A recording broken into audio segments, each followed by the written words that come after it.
days. 2 dots. Okay, Memhemet days, 2 dots. Okay, Tanu Rabbanim. We're stuffing Tanu Rabbanim. 2, 4, 6, 8, 10, 12 lines from the bottom. 45b, 12 lines from the bottom.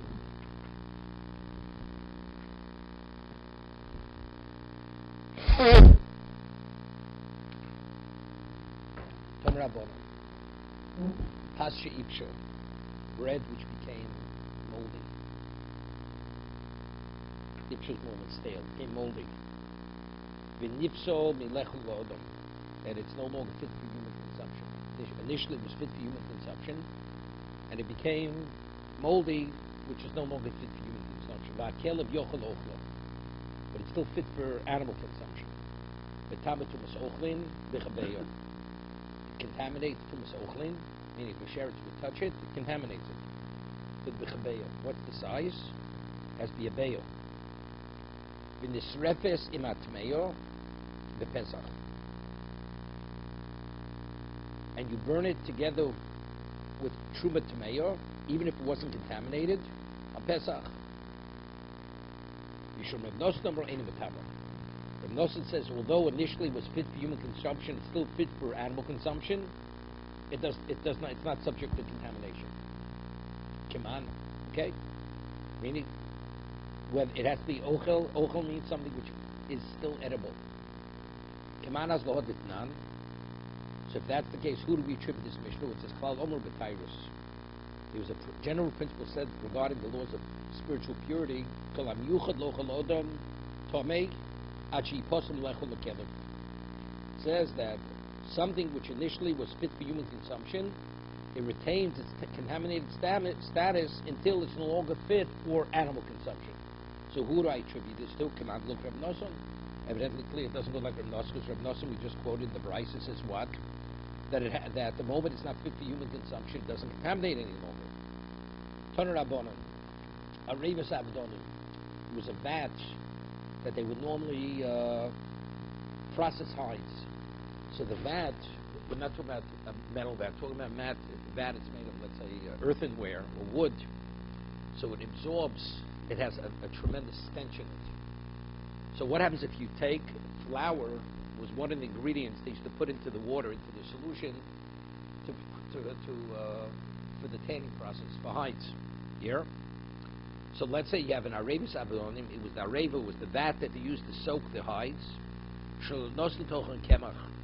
And you put flour into that, and this flour water, what happens when you mix flour soaking water? It becomes chametz, correct? So the Tanna Kama says, Toch shlosh yom chayiv levayer. If it's within 3 days, it hasn't become putrid, so therefore you have to destroy it. You have to get rid of it because it's chametz.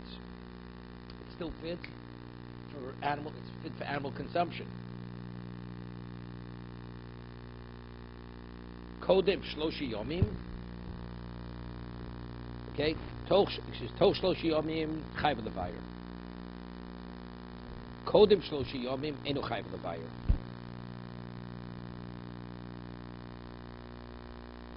Second.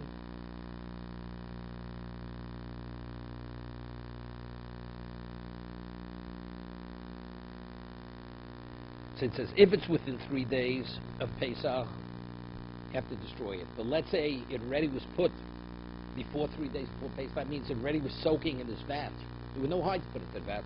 One doesn't have to destroy. Why? So Rashi says because the stench soaking in the vat, which was absorbed with the hides, it extracts the stench, and the stench causes it to be considered putrid. Okay, so therefore it's not even fit for animal consumption. Reb Nosson, Nosson medvar mush Nosson tochan oros. The Tanna Kama doesn't differentiate whether you put hides in it or you didn't put hides in it. So Reb Nosson says that's only where he didn't put hides in it. Avol Nosson tochan oros, but if he put hides into the solution, avol tov shlosha. Even if within 3 days of Pesach he put the flour in the water, but if hides were put into that solution, in chayv levayer, because it's already sufficiently putrid that it's not fit for animal consumption. Omer Rov Haloch Reb Nosson, we rule like Reb Nosson. Reb Nosson says within 3 days, afilu yom echad, afilu shoachas. Even if the hides were put in there even for a moment, The moment you put the hides into that solution, it becomes putrid, not even fit for animal consumption. Therefore, one doesn't even have to get rid of it. Then the Chainli and Tuma. Chainli, what does the Mishnah say? It's interesting. The Mishnah says, this was discussed earlier. No, very interesting. You have a kneading bowl. A kneading bowl, in the old days, they didn't dispose of things so quickly. So let's say it had a crack in it. So they would take the dough and they'd fill in the crevices and let it harden. And that would solidify it, and you could continue using it. So the Mishnah says that even if you have a kazayas, which fills in the crack, if it's on the bottom of the kneading bowl, because that's the most important part, that's where you put the water and everything else, and unless it's actually sealed, it's not going to hold. So even if it's a kazayas, we say if his intention is to leave it there as a filler, we see it as part of the material kneading bowl. We don't see it as chametz. It's not chametz. You don't have to remove it. Okay? If it's on the side, the wall, which is not necessary, if it's less than a kazayas, then it's what? Then it's considered part of the wall. A kazayas, because of its innate value, it's not botil. We don't see it as part. It's the Mishnah. Okay? So then it continues b'chein linyan tumah. So we're talking about it's botil. When do we see it as part of the kneading bowl? When don't we see it as part of the kneading bowl? It says chein linyan tumah. Meaning, the Mishnah concludes, imakbid olav chotzeitz. Now, what's the halacha? This is very interesting. You buy something, a piece of crystal, right? So you have to be tovel it. It has a label on it. The back of it says, made in France, right? Whatever crystal it is.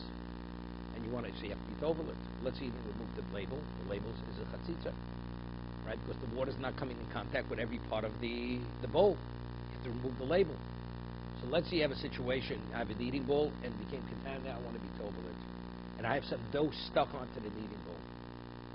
So it's a chatzitza. What about if the dough in the kneading bowl was used as filler to seal cracks or crevices in the kneading bowl?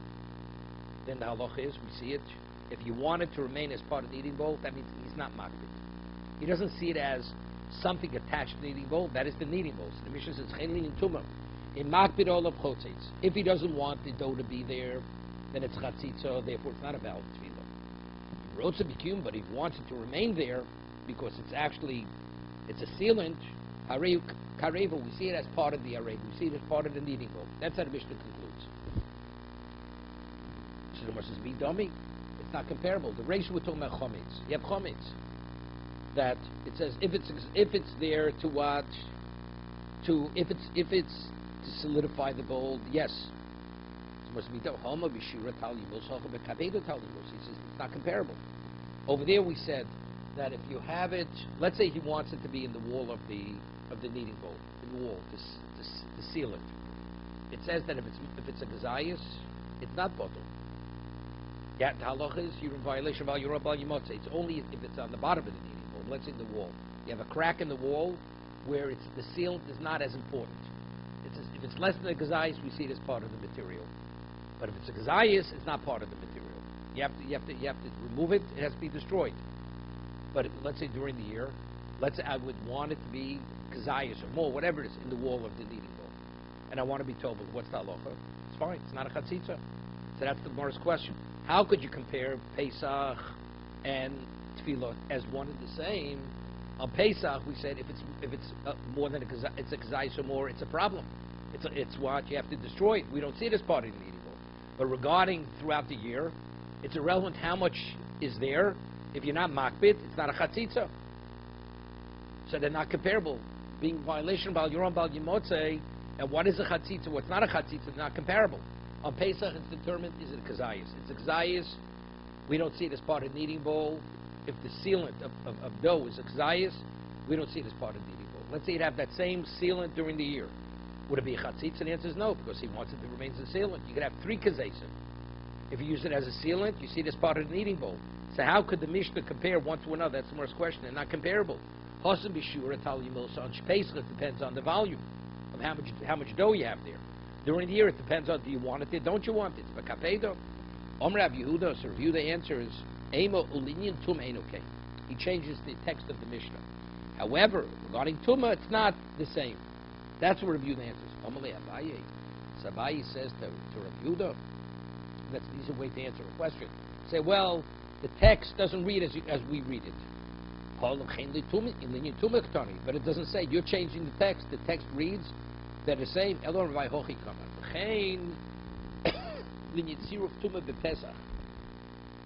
meaning, on Pesach, the Tziruf Tumah, the same thing would be. But during the year, we make a difference. On Pesach, since it has Chashivas for Chometz, we see it as a Chatzitza, not a Chatzitza. Echidami, don't. We're speaking about you have less than a bay of ochlin. Yeah? Now the halach is for something to become contaminated. How much do you need? How much volume of food do you need to become? You need a bay. It's be the volume of an egg. So let's say the dough that you have in the kneading bowl is less than a bay, but if you combine it with the sealant, which is exayis, that will supplement what's lacking. Okay? And it came in contact with the botzik, with the dough in the kneading bowl. The Pesach, on Pesach, that we value the kzayis mitzdarif. So we see it attaching itself to what's less than the bayah to complete the bayah. But throughout the year, that it's all dependent whether you want it to be there as sealed or not. It's not dependent how much it is. In Makbid Olov, if he doesn't want that to be seen as a sealant, then if it's tarif, then we see it associated with what? With the dough that comes, so that completes the bayah. It wrote to Bikiyumo, but if he wants it to be part of the bowl, Aru Karevo, so therefore if you see it as a part of the material of the kneading bowl, so the dough that's in the kneading bowl is less than a bayah, so if a sheretz should touch the dough, he will not contaminate it. If he doesn't want the dough to be in the crack, so that we see that dough in the crack as a food item, and since it's associated with the dough in the kneading bowl, so that complements it, that completes the biyabaya. So Rava asks, Abai, doesn't mention about combining. The Mishnah speaks of chatzitza, elo merova v'chein lahalus, tyra la reva. Echidam, what's the case? Echid the itmi hachareva. The areva, the kneading bowl became contaminated. Here, oboilat bulei b'pesach, and you have to be tovel it in the mikveh. The surah choshuv. So on Pesach, where kazayis is the violation of your bal yimotzim, you have a kazayis of chometz, chotzetz. So since I see it as an entity, even though he wants the kazayis to be part of the kneading bowl, but since the Torah says if you have a kazayis of chometz, you're a violation of your bal yimotzim, so then the dough was considered a chatzitza, although your intention was that it should be a sealant. Below sokol tefillah, and therefore the tefillah is not valid. But throughout the year, where it's all dependent, do you want it to be a sealant? Don't you want it to be a sealant? It's all dependent whether you want it to be there or not. If he's makbid, he doesn't want it to be there. Therefore it's not a valid tefillah. But if he wants it to be seen as a sealant, so it's a valid tefillah, and therefore it's considered valid. Maskav lo Rav Papa.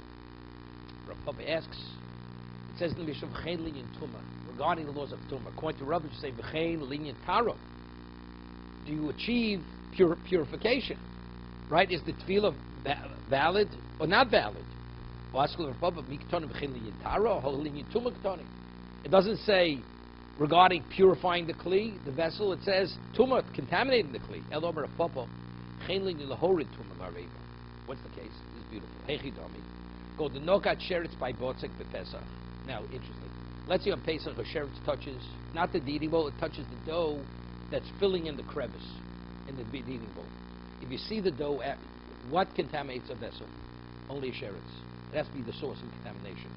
You put a contaminated food in the kli, it doesn't contaminate the kli. So if I see the dough as part of the areva, part of the kneading bowl, so now when the sheretz touches the dough, it's like the sheretz is touching the bowl. But let's say I have a gazayas, a filler in there. And a gazayas, we don't see it as part of the material, regardless of what your intent is. So now when the sheretz touches only the dough, What's it contaminating? The dough.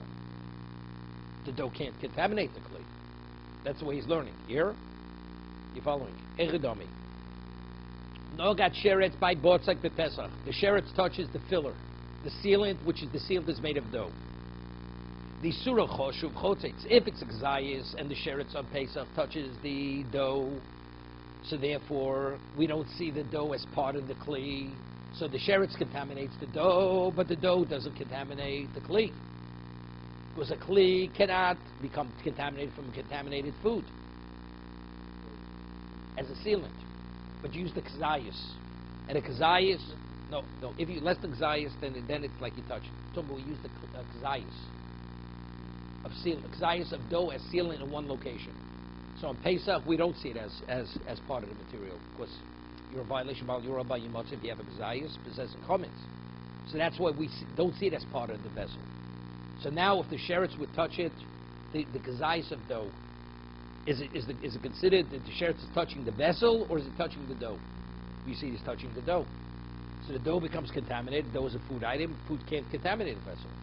But throughout the year, that I don't see the dough as an independent. I see it as sealant. I see it as the material of the kneading bowl. So when the sheretz touches the dough throughout the year, what's he actually touching? Touching the bowl, the kneading bowl. Then the kneading bowl becomes contaminated.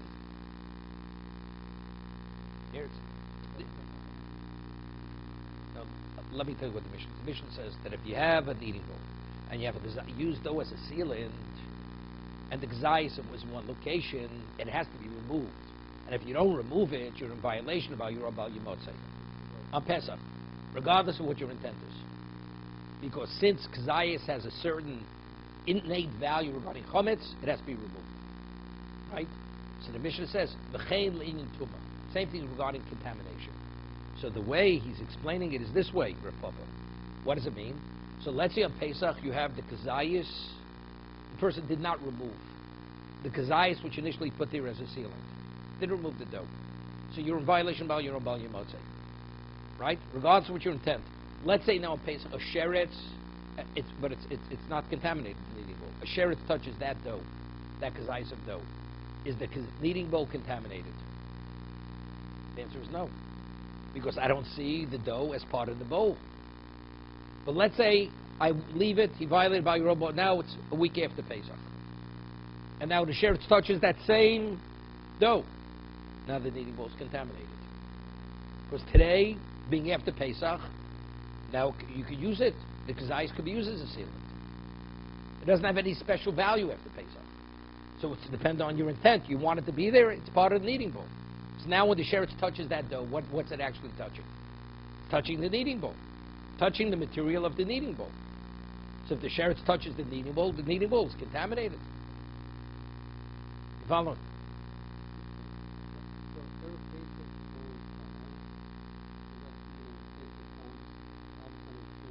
No, before Pesach, if the sheretz would touch the dough, it's Torah because the sheretz, it's Tomei. Before Pesach, it's Tomei. Because the dough is sealant. You see it as part of the material of the bowl. But let's say the sheretz only came in contact on the first day of Pesach. Because the sealant is a kazayas, so I don't see the kazayas as part of the kneading bowl. So what did the sheretz touch? The dough. The dough's contaminated. Because food can't contaminate a bowl, a kli. It's good. If he doesn't want it to be used as sealant, right? That's his makbid, he doesn't want it to be there, then it's chotzetz. But if he wants it to be there as a sealant, right? So you see the dough as part of the kneading bowl. So if the sheretz touches that dough, the kneading bowl is contaminated. Okay, let's go further.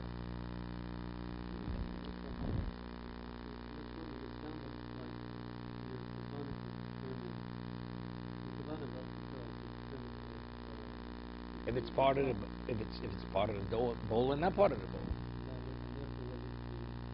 whether the bowl will be contaminated or not contaminated.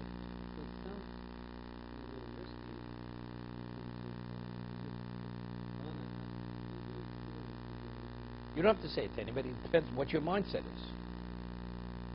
If your mindset is you want it to be there, You don't see it as something stuck onto the bowl, but that is the bowl.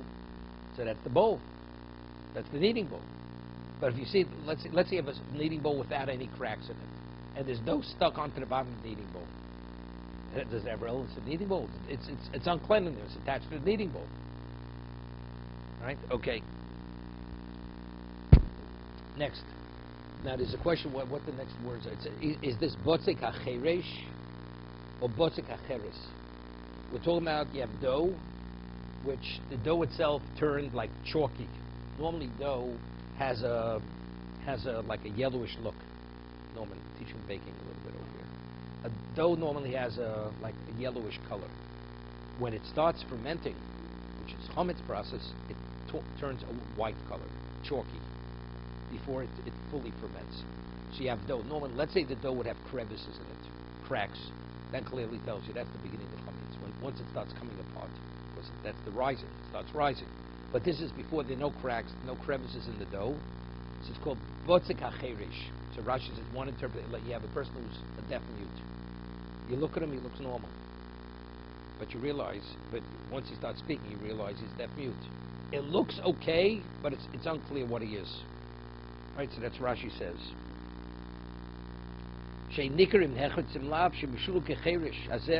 It's like it's peculiar. It's like the deaf mute. He has ears. He has outer ears, but it's not clear whether he hears, whether he has the ability to hear or not. That's another term. It's cheres. It's like a piece of. It's like pottery. What pottery gets hard. As a result of that, it's hardened.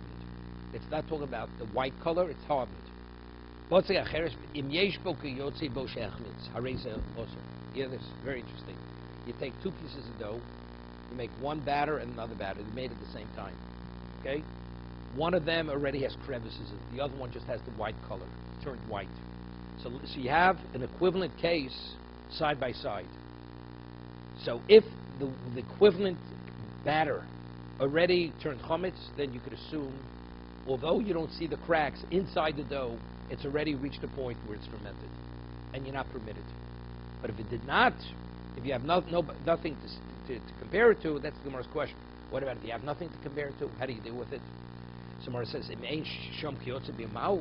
Mishnah gives me a way to deal with it. If I have the equivalent dough alongside it, that already fermented, so then the one that has this white look, this hard look, also is chametz.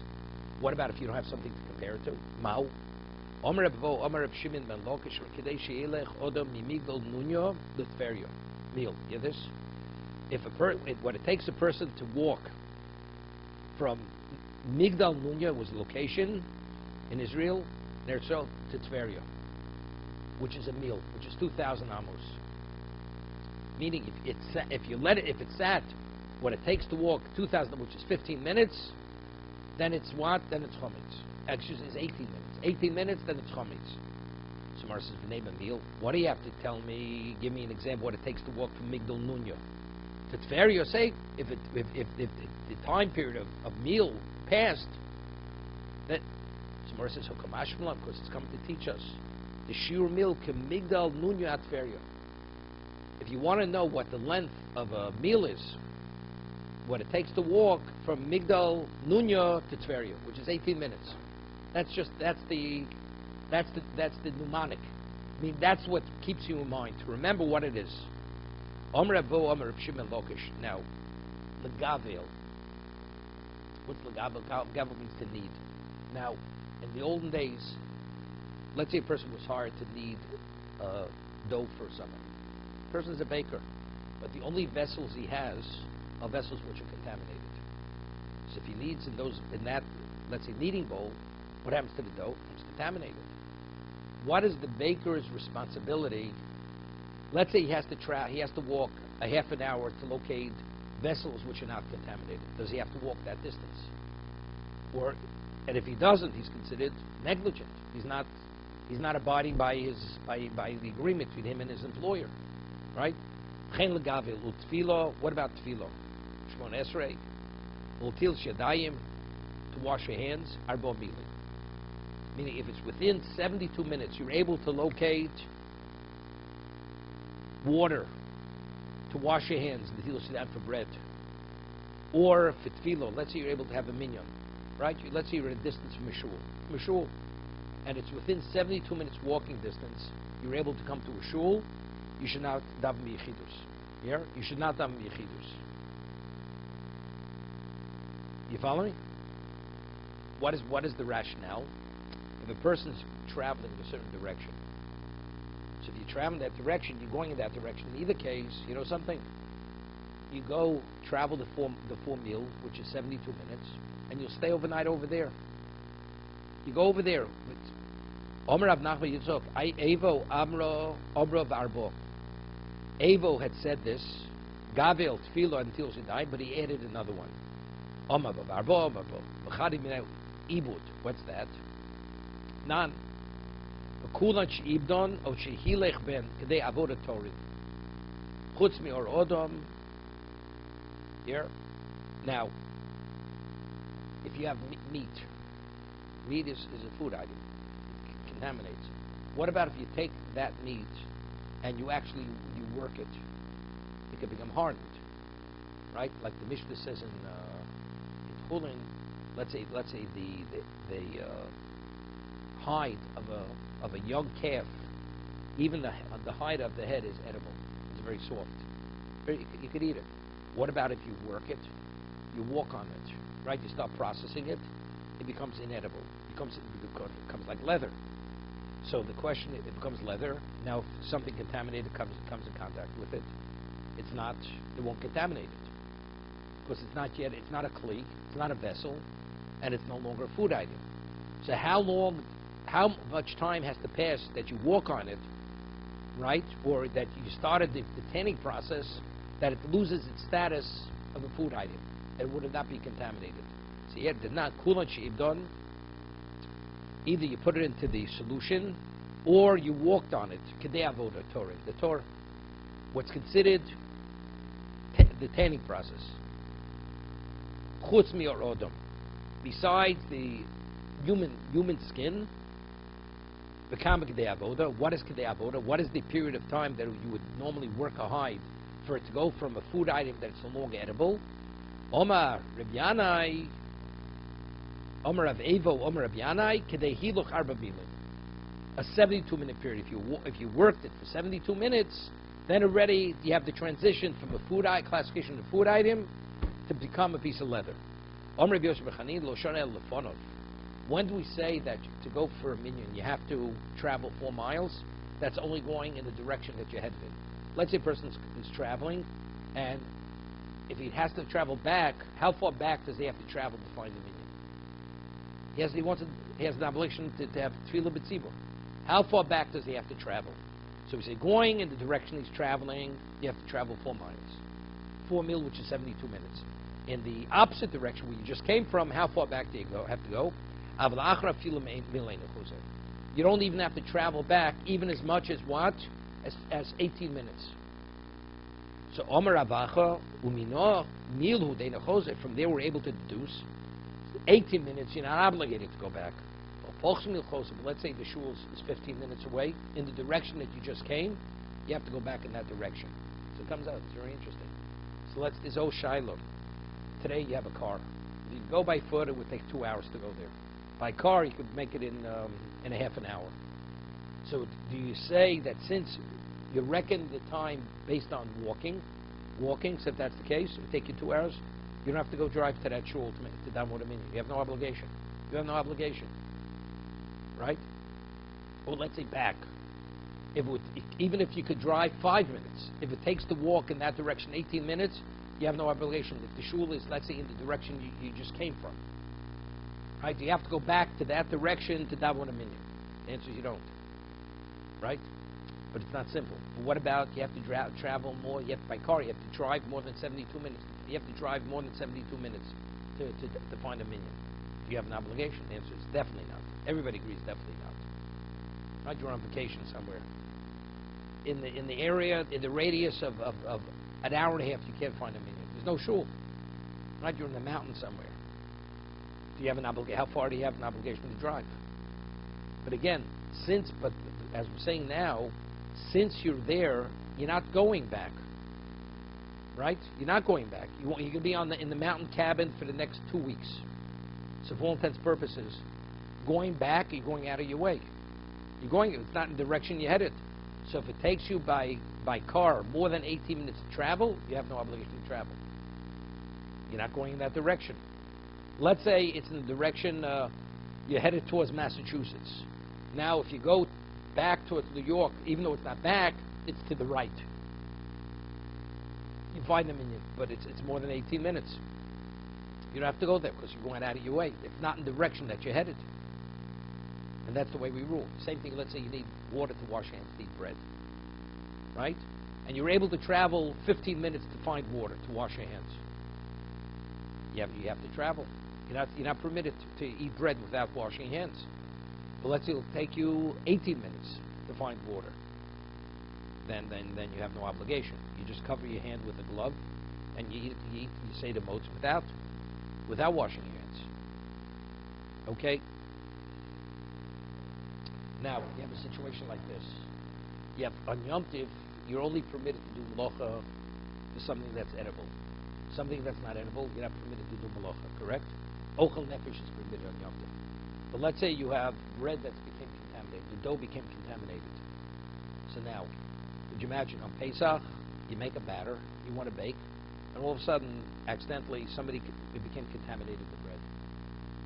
So if the bread became contaminated, you can't eat it. It has to be burnt. So if you have to burn it, what's going to be? You can't bake it.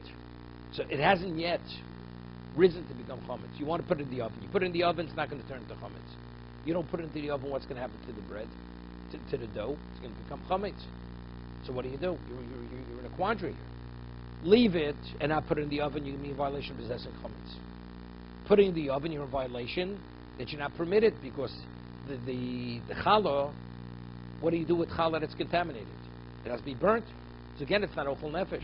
So what do you do? So that's exactly what the Mishnah is talking. Ketzim afrisha challah betuma.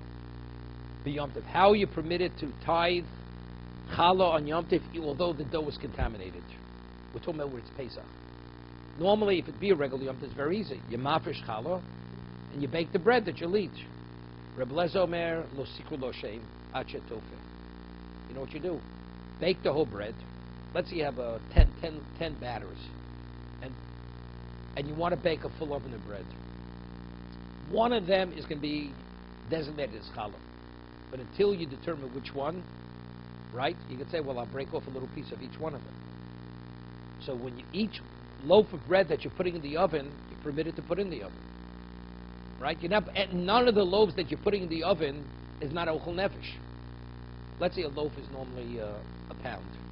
I'm going to take an ounce off the loaf and turn it into challah. So the pound loaf that I'm putting in, am I permitted to put it in? I'm permitted to put it in. Because I didn't designate it as challah yet. Following? If you designate it as challah, then it's a problem. You can't bake it because you have to burn it. But if it wasn't yet designated as challah, so then what? The whole loaf itself, it's possible the whole loaf I could eat. It's my decision to determine later what I'm going to do. No. First of all, it's going to turn to, if you don't bake it, it's going to turn to chametz. So what do I do? Let's say I separate it, now I have challah, which is contaminated. Am I permitted to bake it now? You're not permitted to bake it because you can't eat it. It became contaminated in the dough state. So what am I supposed to do with it? The only way it won't become chametz, I have to bake it. But if I bake it, but I'm not permitted to bake because I can't eat it. So what do I do? So you know what the answer is? He's giving good advice. Don't separate it as challah. Don't designate it. So if that's the case, later you'll take it off. You break off a piece. You not give a whole loaf of bread as challah. You break off each piece. You can break off a small piece.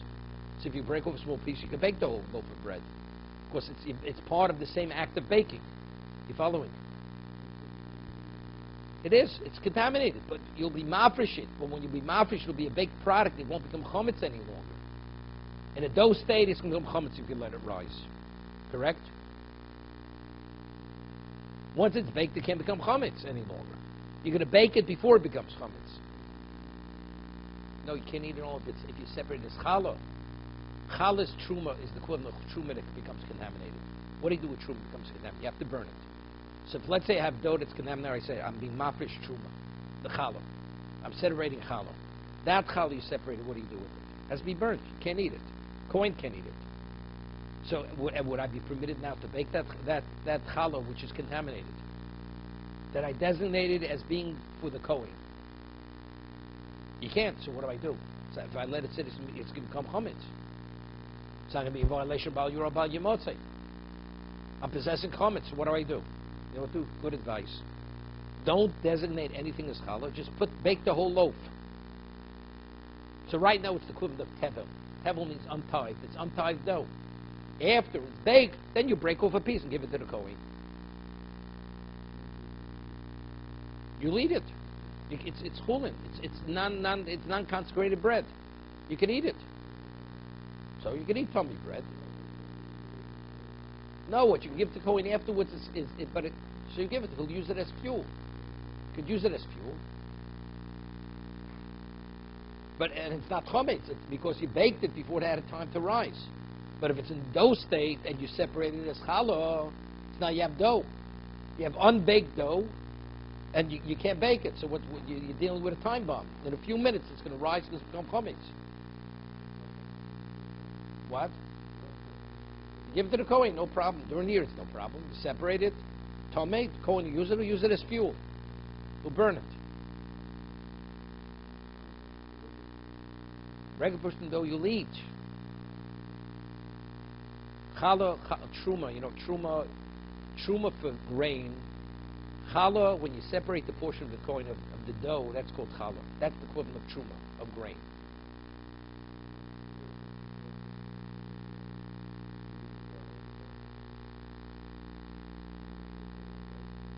He won't want to take it from you. He's not going to take it from you. What does he do with it? You can't put it in the oven because it's contaminated. Right? Of course he won't take it from you. It'll be a violation about your motzei. He's possessing chametz. You can't put it in the oven to bake it. And is it contaminated? No, the Kohen won't take it from you. Because what's going to be 10 minutes later? What does he do with it? So what's the Kohen do with it? He's going to need it till after, what's the name? Can't burn it. You're not let it burn Truma Tamei on Yom Tov. Okay? So Rabbi Lezer says, Lo sikra lo sheim achetofeh. You don't designate as challah until it's baked. Ben Besero Meno, Tatul Betzonim. What you do? You immerse it in ice cold water. So ice cold water doesn't allow it to rise. So it won't become chametz. Omer Rabbi Yeshua. You have three opinions. Omer Rabbi Yeshua. Lo zehu chametz shebesaron ba yura ba yimotze. Yeshua says no. Tithe it, let it become chametz, and the Yisrael is not going to be in violation ba yura ba yimotze because it's what it belongs to the Kohen. Once it's challah, who's it? It's Mammon Kohen. And the Kohen's not being in violation because you didn't designate any specific Kohen that it should be his. You leave it till after Yom Tov. Turns chametz, it's chametz. You have no relevance to it. Because regarding Bal Yura Bal Yimotze, what does it say? It's a Shelchuyat Toroeh. Right? Yours, if it's yours, you're in violation. But if it's not yours, you're not in violation. So seemingly, what's about Chaluk's Rabbi Lezer? Rabbi Lezer says it's a problem. Rabbi Shua says it's not a problem. Now it's interesting. Now, if I tithe dough during the year, I give it to Kohen. Who has the right to designate which Kohen it goes to? The one who owns the dough. That's called Tovas Hanoah. He has a right. The Torah gives the one who owns the dough the innate right to choose which Kohen to give it to. Okay? That's called Tovas Hanoah. I have that right. That's my benefit, to choose, and you realize you have goodwill because of that. Because if you choose to always give it to a certain Kohen, the Kohen is going to feel beholden to the one who gives him that dough, right? That challah. So the question is, do we say Tovas Hanoah Momon? Do we say that is that right to choose the dough? Is that considered you have a monetary intrinsic right in the dough, in the challah? Then it's a problem. So if you have an intrinsic monetary right in the challah, so if it becomes chametz, who's going to be in violation? The Yisrael will be in violation. But if you say Tovas Hanoah Eina Mamon, that although the Torah allows me to choose which coin to give it to, but I have no monetary interest in it, so if it becomes chametz, the Yisrael is not going to be in violation of possessing chametz. It's not his. If I see that right as a monetary interest, that means he has monetary interest in the chometz, then he's going to be in violation of Bal Yoram Bal Yimotzei. But if he has no monetary interest in the chometz, although he has a right to choose which kohen, then he won't be in violation of Bal Yoram Bal Yimotzei. That's the machlokes, Reb Lezer and Reb Yeshua. Okay, let's see it inside. Reb Lezer says that you have to prevent it from becoming chometz. He's of the opinion that the right to choose which kohen, that gives the Yisrael an innate monetary interest in the chometz. So if he has that innate monetary interest and it becomes chometz, it's going to be in violation of Bal Yoram Bal Yimotzei. Reb Yeshua says it's irrelevant. You tithe it and let it become chometz. Why? He says nobody's going to be in violation because the right to choose the kohen is not a monetary interest. Versus low. It's incorrect. Even Rebbe Lezer is of the opinion that the right to choose which kohen is not considered a monetary right. So what's the machlokes? What's the machlokes? Whether you could tithe it, whether you can't tithe it, whether you should bake it or it's irrelevant. So he says something phenomenal. Now, what's the halacha? I tithe truma, regular throughout the year. Then afterwards, I go to a panel like Hators Nedorim. I make a netter. This table is off limits to me. Then afterwards, I regret that I made that netter. So I do Hators Nedorim. I go before a panel, and I tell them, look, I regret that I made the netter. So they say, mutalach, mutalach, mutalach, you're permitted to benefit. Let's say a person tithes truma, and he goes before a panel, and he says, you know something, if I would have known that I had a better piece of truma to give to the kohen, a better quality portion of tithe, I wouldn't have tithed this. Therefore, I regret that I tithed this. They could revoke that state of tumah, and it reverts back to his. There? You can have a Torah. Once you give it to the kohen, you can't undo the state of truma. But until you give it to the kohen, you could actually revoke that state of truma. You got it? So let's say you have this case over here. The one that you have this dough. It's contaminated. It's becoming chometz. So Rabbi Yeshua says, no, separate it. What do you care? Tithe it. Let it become chometz. It's not yours. It's not yours. It's the kohen's. Right? And it's not, since you didn't designate a specific kohen, no kohen can be in violation of Bal Yoram Bal Yimotzei. You're not going to be in violation of Bal Yoram Bal Yimotzei because it's challah, which is equivalent to truma. No kohen will be in violation because you never gave it to a specific kohen. So therefore, there's no problem. Rabbi Lezer says it is a problem. What's the problem? The problem is because what would be, since it's within my ability to annul the designation, that's enough to give you a monetary interest in the challah, although you didn't annul it yet. Because you have the ability to revoke its status and it should revert back into your possession.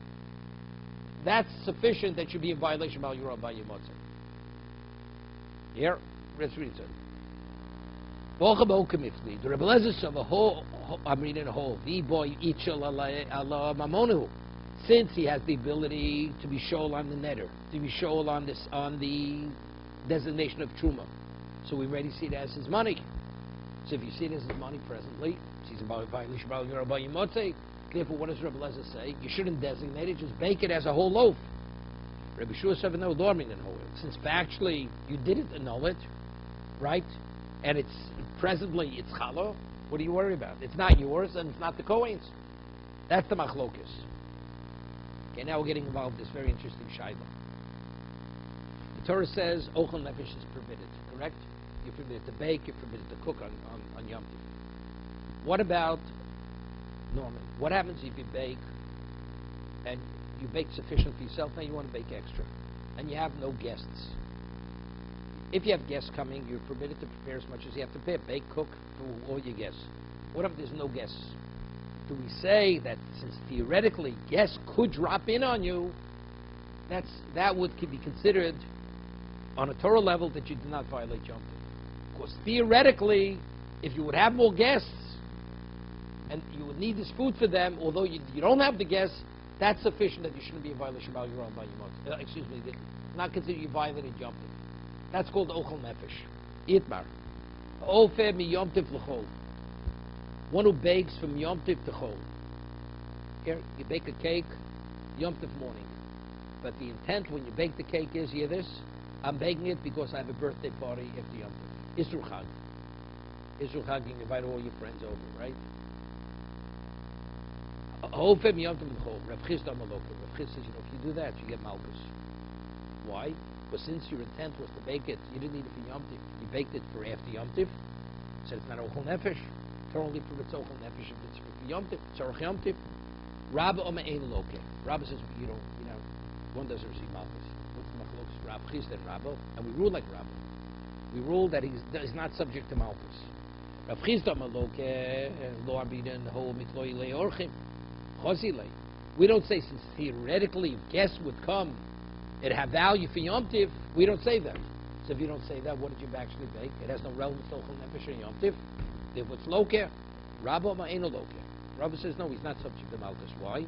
I mean, in Hoel, I say, since theoretically, if guests would come, I would need it to host them on Yom Tiv. Therefore, the act of baking, although my intent was for after Yom Tiv, that's called Ochel Nefesh. That's the Machlokas. Omale Rabba the Rav Chisda. So Rabba says, we say Hoel, since theoretically, if guests would come, it has relevance to Yom Tiv, and Rav Chisda says no. So Rabba says to Rav Chisda, Rabba Omar Einolok Amina Hoel. Omale Rabba the Rav Chisda. Doch Damer Do Amina Hoel. He's asking a phenomenal question. We have Erev Tavshilin. How are you permitted to bake or cook from Friday to Shabbos? If the Torah only permits Ochel Nefesh on Yom Tiv for Yom Tiv, so how do you bake or cook from Shabbos, from Friday to Shabbos? Erev Tavshilin is a rabbinic mechanism. But on a Torah level, Rabbi is asking a phenomenal question to Rav Chisda. According to you, that if the Torah only permits Ochel Nefesh for a day itself, not for another day, so how are you permitted to cook from Friday to Shabbos with Erev Tavshilin? Right? Omale Rabbi Rav Chisda doch damit lo amin and Hoel hech ofen the Yom Tiv Shabbos. How are you permitted to bake or to cook from Yom Shabbos? Omale mishum Erev Tavshilin. Hear this? Well, you made the Erev Tavshilin. That's why you permitted. He says to him, Shem Erev Tavshilin sharini yusud oraiso. Erev Tavshilin is a rabbinic concept. If factually you violate it on a Torah level, because it's not for the need of the day itself, how does the Erev Tavshilin allow you to do such a thing? Right? If you hold, like I say, that theoretically if guests could come and you could benefit from it today, although factually you're not going to benefit, so therefore we rely on that. Rabbinically, we don't say Hoel on a rabbinic level. But if you make it Tavshilin, that permits it. But if you say it on a Torah level, you're a violation. So that Erev Tavshilin permits you to violate something on a Torah level. Omalei midoraisa tzorach Shabbos nasam Yom Tiv. Torah permits. We look at Shabbos as just as the Torah allows you to do Ochel Nefesh for Yom Tiv, the Torah allows you to prepare on Yom Tiv for Shabbos. The Torah just doesn't want you to prepare for a weekday, but if it's in preparation for Shabbos, that the Torah allows you to do. Yeah? So really, on the Torah level, you don't need it Erev Tavshilin. But not because of Hoel, but rather, Tzorchei Shabbos Nasam Yom Tiv. You're permitted to prepare on Yom Tiv for Shabbos. Rabbanu Degazi Beg. So why did the Rabbanan, they made a Gzeira, they made a fence? Why? Because what are people going to say? If I can prepare from one day to the next, so why can't I prepare from Yom Tiv to Chol? People are not going to make that differentiation. You see that you can bake on Yom Tiv, not for Yom Tiv itself. So if I can bake for Shabbos, why can't I bake for Chol? The Kevin Atzchur Rabbon Erev Tavshilin is like Hero. So once we say that there's an Erev Tavshilin, people, they understand the rationale. They say, you know why you permitted to bake from Yom Tiv to Shabbos? Because you have Tavshilin. But from Yom Tiv to Chol to an ordinary weekday with Erev Tavshilin has no relevance, that's the reason when you're not permitted to do it. That's the Heker. Terrific. You hear? Very good. Eisvei.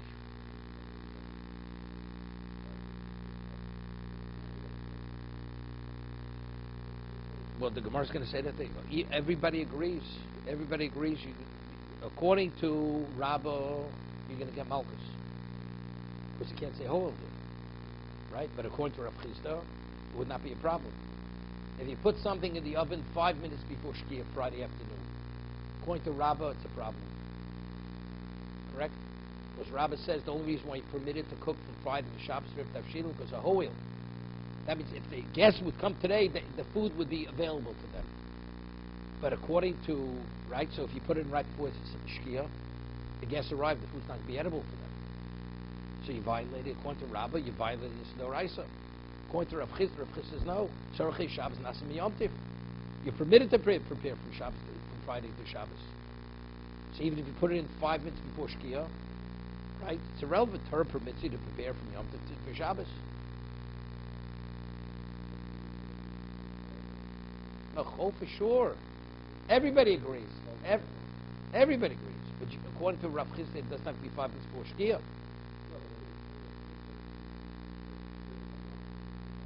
No, you're going to Rabbah. Yeah, so that commercial say that according to Rabbah, you put it right before Shkia, you can have Malkus. Even Rabbah would agree you'd get Malkus if you put it before Shkia. When you prepare from Yom Tiv to Chol. That's what Mar's going to say. Let's go a little further. Eisvei. Behema Sukenis. What about if you have an animal? Talking about an animal, not a human being. An animal's about to die. So if you slaughter it right before it dies, it's not in the veil. It has you save yourself you prevent a tremendous loss. You wait a little bit longer, it's over. So now, behema Sukenis lo yishchot. You should not slaughter it. You're only permitted to slaughter it if there's enough time in Yom Tiv that you could take a kazayis of the meat and broil it. Broiling makes it edible. That means you're able to benefit from the act of slaughtering. An animal's about to die, and let's say it's 2 minutes before sundown, Shabbos afternoon. So if you slaughter it, what is the value of that slaughter for Yom Tiv? There's no value. According to Rav Chizda, according to Rabbah, you violated Yom Tiv. So how much do you have to benefit from the animal to be considered the act of shechita was for Yom Tiv? If you're able to take a kazayis of the meat and broil it before sundown comes, Friday afternoon, okay? It says